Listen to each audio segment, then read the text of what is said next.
Hi, I'm reading excerpts from the book that I'm currently writing. This sub-portion is called Individual Responsibility. We're making individual responsible for nothing, but collectively responsible for everything. It sometimes appears to me that no one is responsible for what he did for himself, but we are all responsible for what someone else did, in the present and particularly in the past. Society's great escape of at times is the escape from personal accountability and responsibility for the consequences of one's own behavior. All this because we have ignored that we cannot subsidize irresponsibility and expect people to be more responsible. Today, there is almost no talent more richly awarded than both wealth and power than the ability to convince backward people that their problems are caused by advanced people.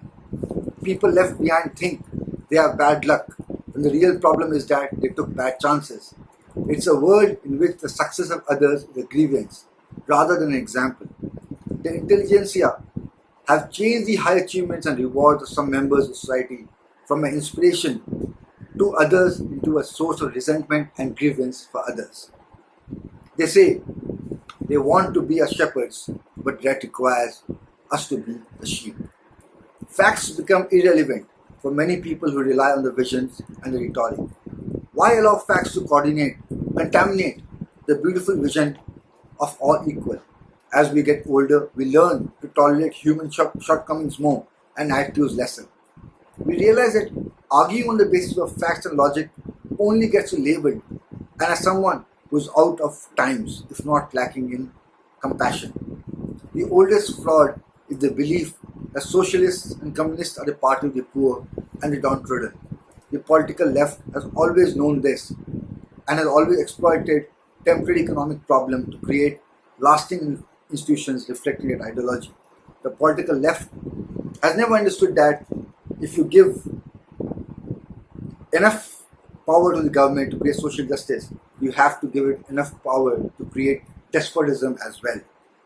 Millions of people around the world have paid with their lives for overlooking this simple fact.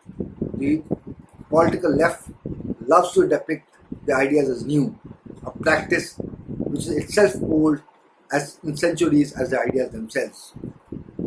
They regard economic policy as litmus test for whether you are a good person or not, forgetting that what works and what does not work. It's an attempt to silence those ideas and is a confession of their intellectual bankruptcy. The vision is full of envy, resentment, and worse told is those for those who are at the bottom, whether it is of any caste or creed.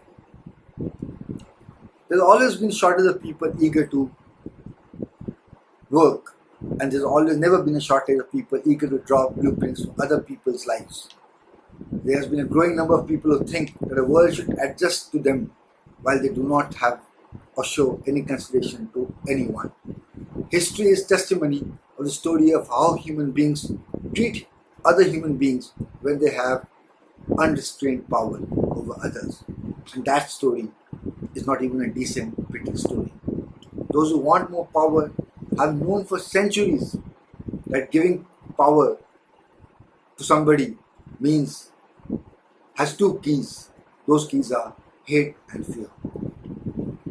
Those who want to take our money and gain power over us have discovered this magic formula. Get us envious or angry and will surrender in installments, not in our money, but with our freedom.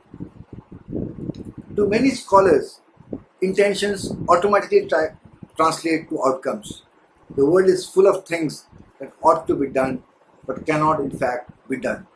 Understanding the limitations of human being is the beginning of wisdom.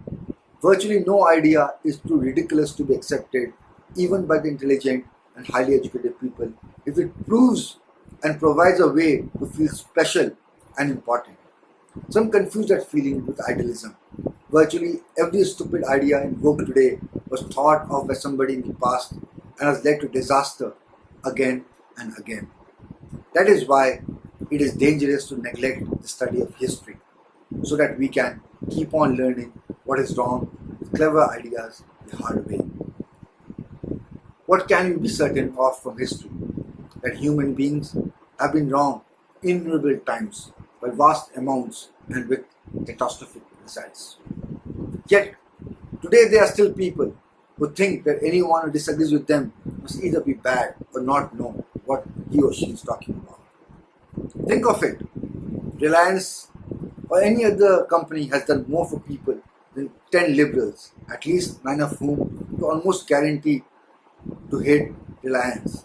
What do automobiles, guns, and homeschooling all have in common that makes liberals hate them? All these things rely on individuals. They ensure that the government's role and its grandiose scheme for people is not utilized. Hence, it is resented by a lot of people. Multiculturalism, like the caste system, tends to freeze people where the accident of birth has placed them.